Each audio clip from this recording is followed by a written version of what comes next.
Hello welcome friends, आप सभी का श्री स्टडी चैनल के वीडियो लेक्चर में स्वागत अभिनंदन करते हैं। और आज की वीडियो लेक्चर में हम पढ़ने वाले हैं पंच केदार। पौराणिक मान्यता के अनुसार जब कुरुक्षेत्र का युद्ध समाप्त हुआ तो पांडव खुद को अपने सगे संबंधियों को मारने का दोषी मान रहे थे। इसलिए शिव की आराधना करने लगे, शिव के दर्शन चाहते थे, किंतु शिव उन्हें दर्शन नहीं देना चाहते थे। इसलिए शिव ने केदारनाथ में एक बैल का रूप धारण किया और पांडवों से पीछा छुड़ाने के लिए निरंतर भागते रहे, तो दौड़ते रहे। तो निरंतर भागने पर जहाँ जिस स्थान पर शिव का जो भाग गिरा, उसे आज हम पंच केदारों के रूप में पूजते हैं। शिव के अलग अलग भाग स्थापित हुए।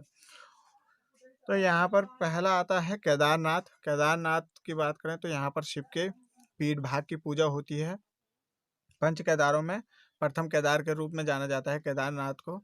और 16-17 जून 2013 में इसी केदार में, जो कि मंदाकिनी नदी के तट पर स्थित है, उसमें उफान आया था और उसके चलते ही उत्तराखंड में बाढ़ आई थी। तो केदारनाथ, यहाँ पर शिव के पीठ भाग की पूजा होती है।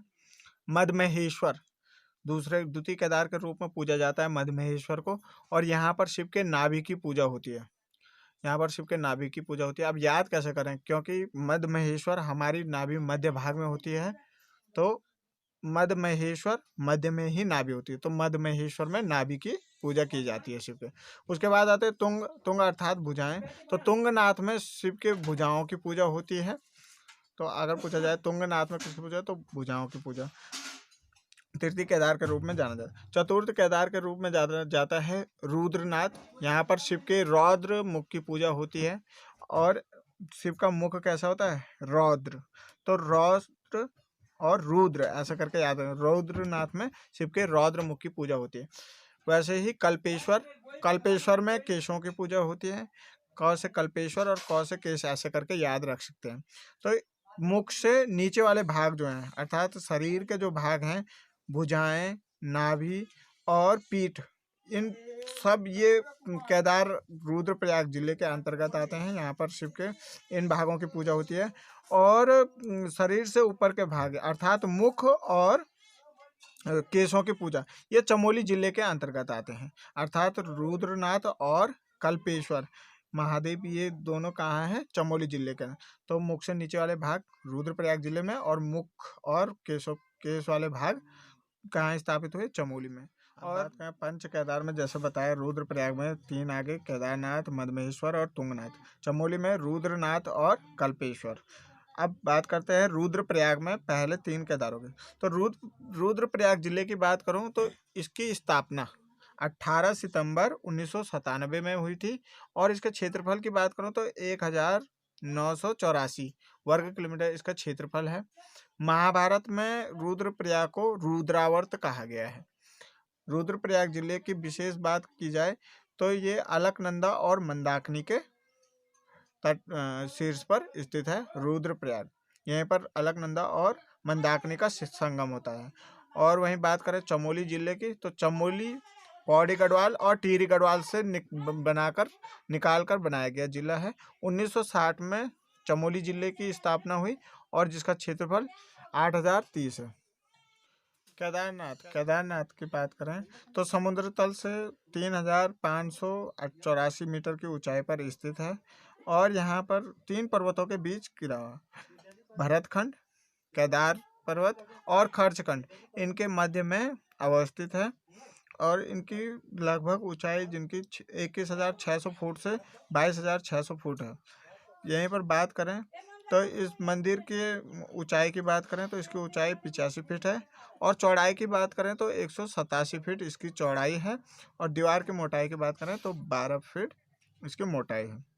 बात करें यहाँ पर 5 नदियाँ आकर माना जाता है। इनमें पहला मंदाकिनी होगी, जो चौराबाड़ी ग्लेशियर से निकलती है।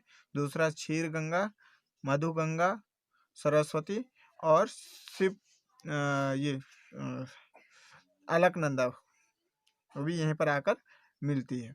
उसके बाद इसी के पास एक कुंड भी है, लाल पानी वाला कुंड कहा जाता है, रुधिर कुंड।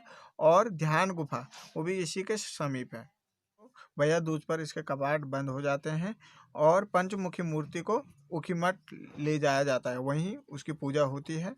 इसके निर्माण की बात करें तो निर्माण इसका 1000 वर्ष पूर्व माना जाता है, 1000 वर्ष पूर्व इसका निर्माण हुआ। ऐसी मान्यता है कि पांडव वंशज जन्मेजयी थे, उनके द्वारा इस मंदिर का निर्माण हुआ था।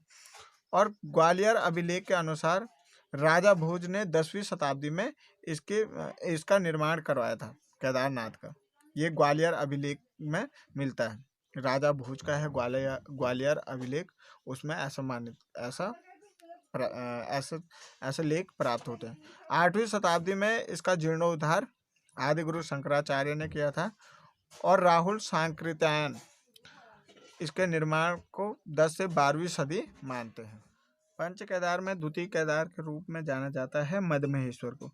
मद्महेश्वर की बात करें तो ये चौखंबा शिखर पर 3298 मीटर की ऊंचाई पर स्थित है और इसकी बात करें तो किस शैली में निर्मित है? छत्र शैली में निर्मित है। जैसे कि केदारनाथ है तो केदारनाथ कत्यूरी शैली में निर्मित है और ये छत्र शैली में निर्मित है।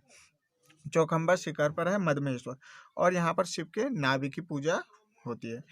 वर्षा ऋतु में यहाँ पर ब्रह्मकमल खिलते हैं और ये गुप्त काशी से लगभग 32 किलोमीटर की दूरी पर स्थित है। उसके बाद तृतीय केदार के रूप में जाना जाता है तुंगनाथ। तुंगनाथ की बात करें तो उत्तराखंड में सबसे ऊंचाई पर स्थित शिव मंदिर है जो कि चंद्रशिला पर्वत पर है। चंद्रशिला पर्वत पर 3680 मीटर की ऊंचाई पर है और यहाँ पर शिव के भुजाओं की पूजा होती है।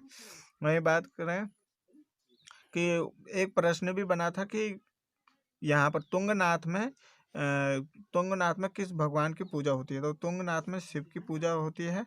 ये प्रीवियस पेपर में देख रहा था, उसमें एक क्वेश्चन भी आया था ऐसा। तो यहाँ पर शिव के भुजाओं की पूजा होती है और शीतकाल में तुंगनाथ की पूजा मखूमठ में होती है।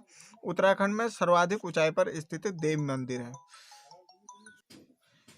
इसके गुंबज में 16 द्वार हैं और यहाँ पर आदि गुरु शंकराचार्य की 2.5 फुट लंबी एक मूर्ति भी है। उसके बाद बात करें चमोली की।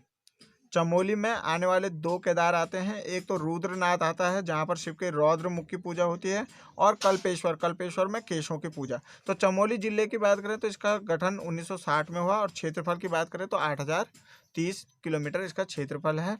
यहाँ पर चतुर्थ केदार के रूप में जाना जाता है रुद्रनाथ। तो रुद्रनाथ की बात करें तो यहाँ पर इसे पितृ तीर्थ के नाम से भी जाना जाता है और ये समुद्र तल से 2286 मीटर की ऊंचाई पर स्थित है। यहाँ पर बात करें शिव के रौद्र मुख की पूजा होती है और इसे पितृ तीर्थ भी कहा जाता है और ब्रह्मकमल के लिए जग प्रसिद्ध है रुद्रनाथ। तो यहाँ पर रौद्र मुख की पूजा होती है। रुद्रनाथ के ट्रैक की बात करूँ तो रुद्रनाथ का जो पड़ाव है वो गोपेश्वर से शुरू होगा। गोपेश्वर में एक मंदिर है गोपीनाथ मंदिर और गोपीनाथ मंदिर में एक लोह त्रिशूल है।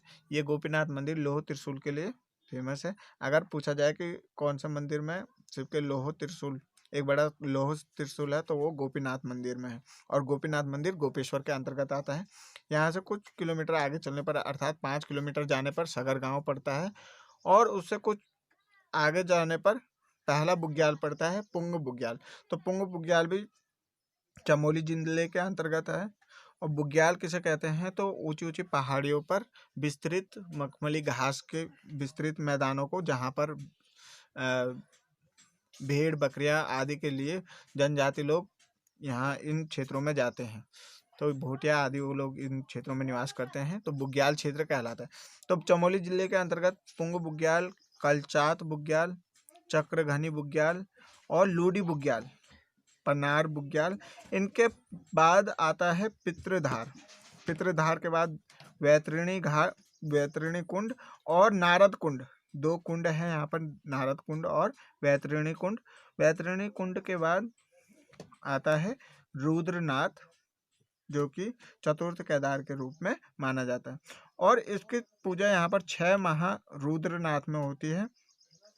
शीत ऋतु में इसकी पूजा गोपीनाथ मंदिर में की जाती है, यानी कि जो यहाँ पर शिव की जो मूर्ति है उसे गोपीनाथ मंदिर में लाया जाता है और यहीं पर इसकी पूजा होती है। उसके बाद अगला आता है वो है कल्पेश्वर। कल्पेश्वर में शिव के जटाओं की पूजा होती है। कल्पेश अर्थात केश, कल्पेश्वर और कौशिक केश, ऐसा करके। तो केशों की पूजा कल्पेश्वर महादेव में होती है, यहाँ पर शिव के जटाओं की पूजा होती है। और ये इसके ऊंचाई की बात करें तो समुद्र तल से 2134 मीटर की ऊंचाई पर है। यहाँ पर एक कुंड भी है, कलीफर कुंड। ये कल्प गंगा और जिसे हिरणावती नदी कहा जाता है उसी के तट पर अवस्थित है। विशेष यह है कि संतान प्राप्ति के लिए यहाँ पर शिवरात्रि में मेला का आयोजन होता है।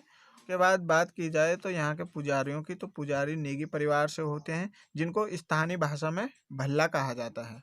तो पूछा जाता है, जैसे बद्रीनाथ के जो पुजारी हैं वो रावल कहलाते हैं, और इनको की बात करें तो ये नेगी परिवार से हैं और इनको भल्ला के नाम से जाना जाता है कल्पेश्वर में। शीतकाल में भी इसके द्वार खुले रहते हैं। ये विशेष है कि शीतकाल में इसके द्वार खुले रहते हैं। इससे पहले हमने देखा कि रुद्रनाथ में शीतकाल में उसके द्वार बंद हो जाते हैं, और जो शिव की मूर्ति है उसको गोपीनाथ मंदिर में लाई जाती है, वहीं पर उसकी पूजा होती है। तो अगर वीडियो पसंद आए तो लाइक और सब्सक्राइब करना ना भूलें, ताकि हम ऐसे और भी वीडियो आपको प्रोवाइड कराते रहें। और ये एग्ज़ाम दृष्टि से बहुत ही महत्वपूर्ण है। जल्द ही एक अगली वीडियो के साथ आपसे मुलाकात होगी। तब तक के लिए धन्यवाद। Thanks for watching.